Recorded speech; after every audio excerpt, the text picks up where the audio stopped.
शिक्षण, कृषी, आरोग्य, तंत्रज्ञान, आतिथ्य हे तर ध्यास पर्व.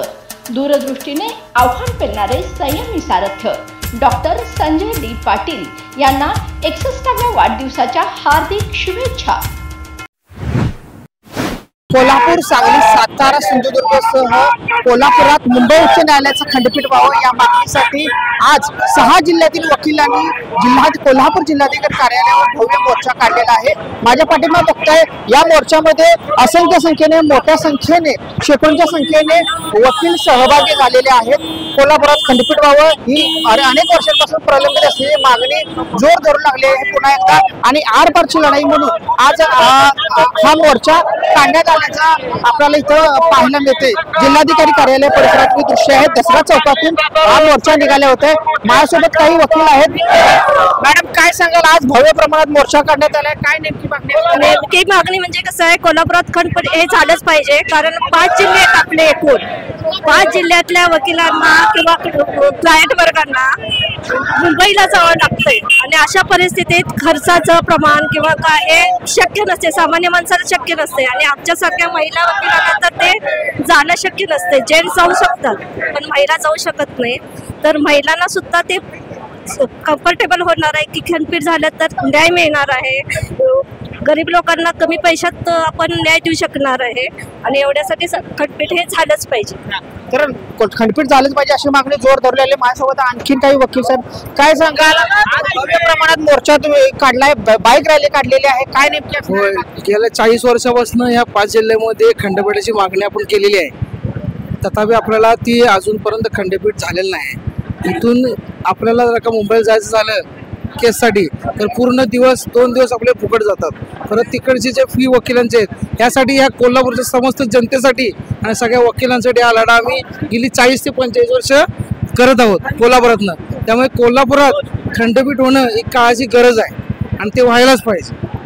अनेक वर्षांपासून ही मागणी प्रलंबित आहे. कुठे सरकार चाल ढकल करते वाटतंय तुम्हाला? होय, दोन्हीकडून आता हे झालेलं आहे. फक्त जे प्रभारी आता जे आहेत न्यायाधीश, चीफ, त्यांची जेव्हा नियुक्ती होईल त्याच वेळी चीफ जस्टिस आणि मुख्यमंत्री या दोघांच्या बैठकीनंतरच हा निर्णय फायनल होणार.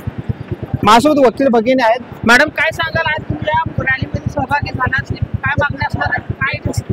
आमच्या मागण्या अशा आहेत की ज्युनियर वकिलांना स्टायपंड हा मिळाला पाहिजे. आमचं स्वतंत्र हायकोर्ट कोल्हापुरामध्ये प्रस्थापित केलं पाहिजे. ज्या आमच्या मागण्या आहेत, जे गेल्या काही वर्षापासून कोर्टाने मान्य केल्यात, त्या आता सत्यात आणायला पाहिजेत. त्याच्यासाठी आम्ही एवढी सगळे जमा झालो आहोत. आमच्या भविष्याचा प्रश्न आहे, समाजाचा प्रश्न आहे.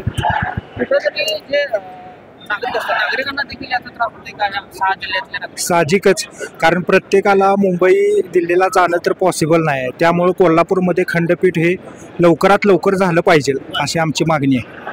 अनेक वर्षांपासून मागणी प्रलंबित आहे. जे ते सरकार चाल ढकल करतं, या सरकारकडून तरी काय? आता बघूयात, आपण होप्स तर आहेत या सरकारकडून, पण बघूया यावेळी तरी खंडपीठ मान्य होतंय का नाही ते. आरपारची लढाई म्हणून एक टॅगलाईन खाली ही रॅली काढण्यात आली आहे. काय नेमकं असणार? आरपारची लढाई म्हणजे ह्याच्या आधी भरपूर वेळेला आम्ही आंदोलन केलेलं आहे, त्यासाठी रॅली काढली आहे त्यासाठी. पण यावेळेला ते झालंच पाहिजे, कारण आता वाढती ग्रोथ, वाढती लोकसंख्या, वाढत्या केसेस, कोल्हापुरात जर खंडपीठ झालं तर त्याचा फायदा आजूबाजूच्या जिल्ह्यांना पण होणार आहे. आणि कोल्हापूर जिल्हा बार असोसिएशननं त्यांच्याबरोबर आमच्यासारख्या लॉ स्टुडंटसाठी पण एक महत्त्वाचं पाऊल उचललं, ते म्हणजे स्टायपेंडचं. बऱ्याच ठिकाणी आपल्याला बघायला मिळत नाही की सिनियर ज्युनियरना हेल्प करतात, पण हे वकिली क्षेत्र असं आहे की आम्हाला सिनियर आमच्यासाठी लढा लागलेत, ज्युनियर लोकांसाठी आमच्या लढा लागलेत की स्टायपेंड हवा आहे म्हणून.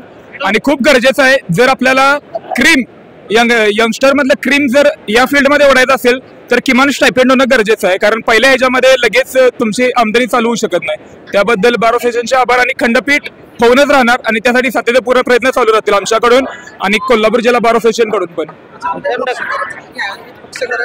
पक्षकार माझ्यासोबत काही आहेत, त्यांचं काय म्हणणं आहे जाणून घेऊया. बाईक रॅली घेऊन आले, ते बाईकवर पोस्टर देखील लावले त्यांनी.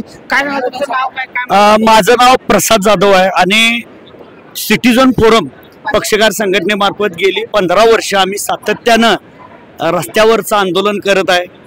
मग रस्ता रोको असून दे, उपोषण असून दे, काम बंद, आम्ही वकिलांच्या कामापासून वंचित केलेलं, आणि इथून मुंबईपर्यंत, मुंबईत सुद्धा विविध माध्यमांच्या द्वारे आम्ही मुंबईत सुद्धा रस्ता रोको केलेला आणि विविध माध्यमांच्या द्वारे आम्ही इथून सायकल रॅली 6 जिल्ह्यातली आम्ही मात्र आपण बघितलं या वकिलांच्या संतप्त भावना, पक्षकारांच्या संतप्त भावना कोल्हापूरचं खंडपीठ व्हायलाच पाहिजे अशी मागणी आता जोर धरलेली आहे आणि या मोठ्या प्रमाणावर हे आंदोलन करण्यात आलेलं आहे. कॅमेरामॅन केतनसह मी रविराज, तारा न्यूज, कोल्हापूर.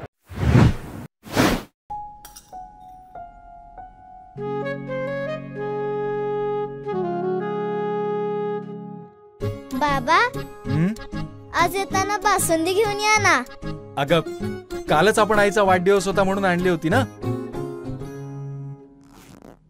ऐकलं, गोकुळची बासुंदी पुन्हा खावीशी वाटतेय. खरं सांगू, मलाही खावीशी वाटतेय. पुन्हा पुन्हा खावीशी वाटणारी गोकुळ बासुंदी.